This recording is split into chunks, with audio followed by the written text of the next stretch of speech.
It was a quiet morning, the kind of stillness where every sound feels magnified. I had just stepped outside with my coffee in hand, taking in the sunrise, when I heard the unmistakable sound of boots crunching on gravel. The air felt thick, and suddenly, everything seemed to freeze. The agent's voice cut through the silence like a whip. "You towed what?" His words hung in the air, sharp and almost accusing. My gaze moved slowly to where my plane had been parked, or what was left of it, anyway. The once mighty aircraft, which had sat on my driveway for weeks, now appeared as a sad, crumpled heap of metal and shattered dreams. My neighbor, Karen, stood smugly at the edge of the scene, like a cat who had just knocked something priceless off the counter. In one hand, she held her phone, recording the whole thing. In the other, a Diet Cola, as if this were just another suburban drama to add to her collection. "This is just junk," she scoffed, her voice dripping with a mix of condescension and self-satisfaction. The agent didn't flinch. His eyes never left her as he radioed in. "Notify the NTSB director. We've got a civilian interference case, and the evidence is gone." Karen blinked, clearly taken aback. "Wait, you're serious?" Oh, she was about to find out just how serious federal agents can be when you mess with something you don't understand. It all started 2 weeks ago, when I brought home the wreckage of my experimental aircraft, a project I had spent years building. I had been flying in a remote section of desert when the engine cut out, forcing me to make an emergency crash landing. The National Transportation Safety Board, NTSB, was called in immediately, and they gave me clear instructions: secure the wreckage, document it, and wait for their scheduled inspection. Simple, right? But Karen didn't see it that way. To her, the plane was just a piece of scrap metal ruining her pristine neighborhood. It didn't matter that I was a certified aviation engineer, fully licensed to operate and build experimental craft. It didn't matter that the plane had been federally sealed with NTSB tags. To her, it was just junk, and in her mind, junk didn't belong in her neighborhood. I live on a modest acre lot outside Phoenix, in a semi-rural area where people have horses, hobby garages, and homemade wind turbines. The kind of place where you can't help but feel a little freedom in the air. The wrecked plane sat on my side driveway, covered with a tarp, NTSB seals clearly visible, a bright orange cone marking off the area as a safety precaution. But apparently, safety didn't matter to Karen. The first time I met her after bringing the plane home was the evening I set it in place. She marched across my lawn like she owned the oxygen, demanding that I get rid of the heap of sky junk by morning. I tried to be polite, explaining the situation, showing her the federal documents, all of it. She scoffed and said anyone could print those online. She even accused me of prepping for some kind of backyard terror attack. I should have known then this wasn't just about property values. It wasn't about some neighborhood aesthetics. It was about control. The next day, the first violation notice appeared on my mailbox. It didn't mention anything about planes or permits. Instead, it threatened to fine me $500 per day for an unauthorized structure. I took a photo of the notice, forwarded it to my NTSB contact, and he responded quickly. "Absolutely, do not move the aircraft.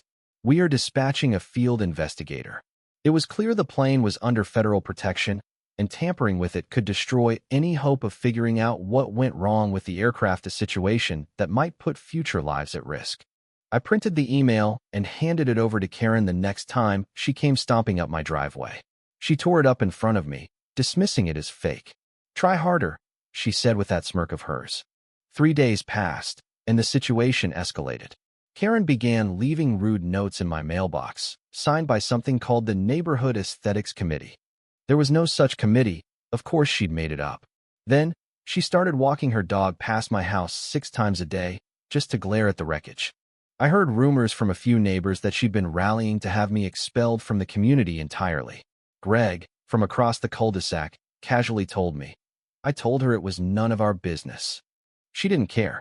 She said, and I quote, "We'll see what the tow truck thinks." That part chilled me. I contacted the NTSB again. They assured me that an investigator would be there within 72 hours. I locked down the tarp, tightened the straps, and even set up a camera to keep an eye on things.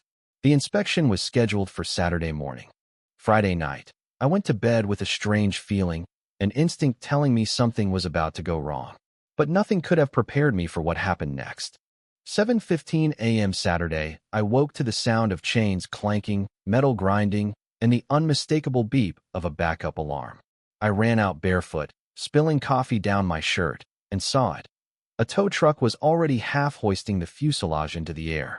And there, standing like she had just won a prize, was Karen, smiling and waving at me like I was the one who was wrong. "Good morning. Your trash problem is being handled," she shouted as though this was some kind of victory. I screamed at the driver to stop, but he just shrugged, said it was ordered by the HOA, and pointed at Karen, who was recording the entire thing on her phone. "Sorry, sir," he said. "You'll have to take it up with her."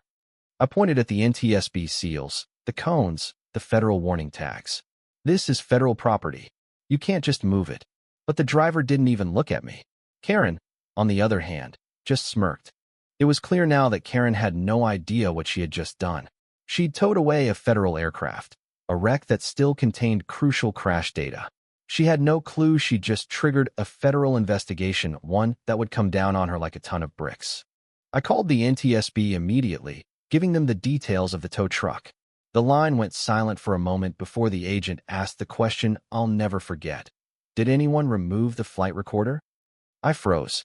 The flight recorder, the black box, was still embedded in the fuselage, and Karen had just towed it away. Within 30 minutes, unmarked federal vehicles were everywhere. The agents were everywhere, and Karen was just standing there, watching like she was on some sort of bizarre game show.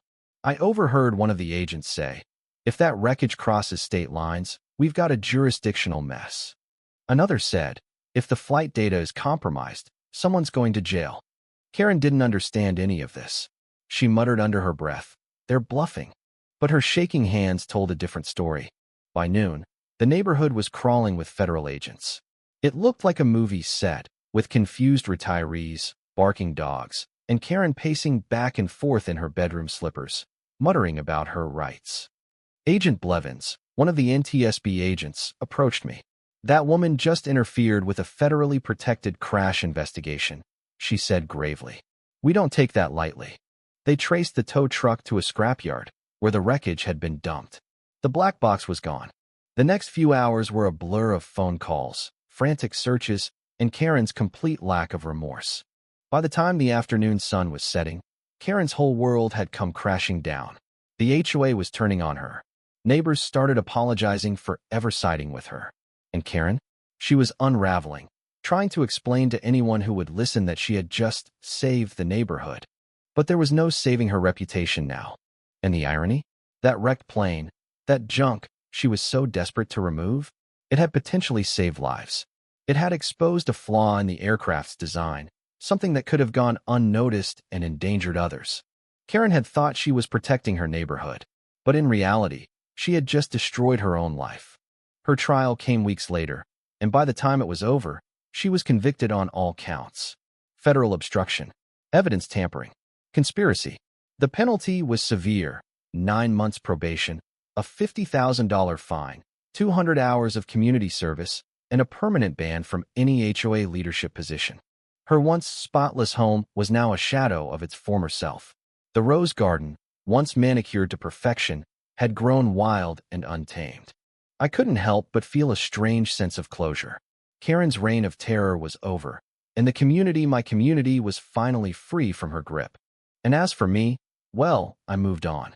I built a new plane, one that would fly higher, smarter, and safer than before. And the next time someone like Karen tried to tear it down, I'd already be flying too high for her to reach. As for Karen, well, she's still out there, trying to make sense of everything she's lost. And who knows, maybe she'll try to take on the next neighborhood with her ridiculous rules. But I don't think anyone will be listening this time. So what do you think? Was she right to act the way she did? Or did she go too far? Drop your thoughts in the comments. And don't forget to share this story because, trust me, there's always more to these neighborhood feuds than meets the eye.